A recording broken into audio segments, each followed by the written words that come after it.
Hello everybody, I wanted to talk to you in this video about rules versus guidelines.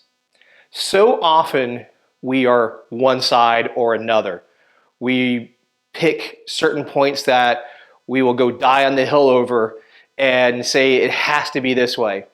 I'm the first to tell you there's a lot of ways to do things, and in detection we always have to adjust to the type of detection that we're doing, the type of dog that we're working with, the type of handler, and numerous other conditions that are at play when doing detection.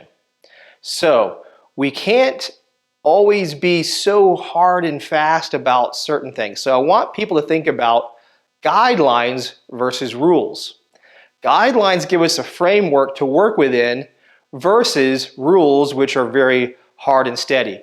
Now, are there times where we will follow a rule? Sure, but if we go into it with a mindset that I have guidelines, here are things I want to get to within this framework that I was talking about.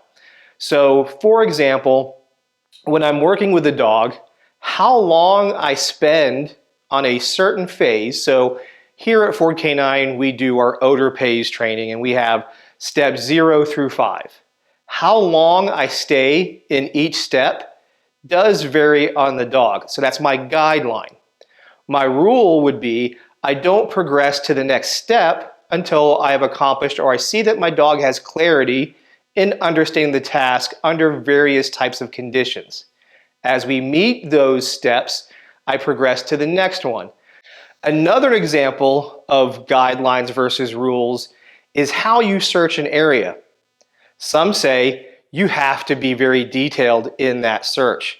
Others say be very loose and let your dog do whatever it wants to go do, just follow the dog around. In the middle, following a guideline of my dog should have searched the area, whatever that designated area is, that's what you want to follow. That's your guideline. My guideline is my space. My dog puts its nose in the important or productive areas in that space. And then my job is to help or ensure my dog's nose got to where the items are that were productive in that space. Versus saying I must walk backwards or I must present everything or I must do it in a certain pattern. Patterns are very helpful. But remember, we also have to trust our dog's nose. So that's just another example of a guideline versus a rule. Many other examples. I just wanted to share this quick video with you about thinking about things more as guidelines than rules, especially in the environment we live in today, thanks to social media that I'm sharing this actually on, where guidelines kind of get overruled by rules. So, hope you guys take this away, look at something as more of a guideline than a rule, and I hope you have an even better relationship with your detection dog because you are following what works for your dog versus following somebody else's rules. And until the next time, we'll talk to you then.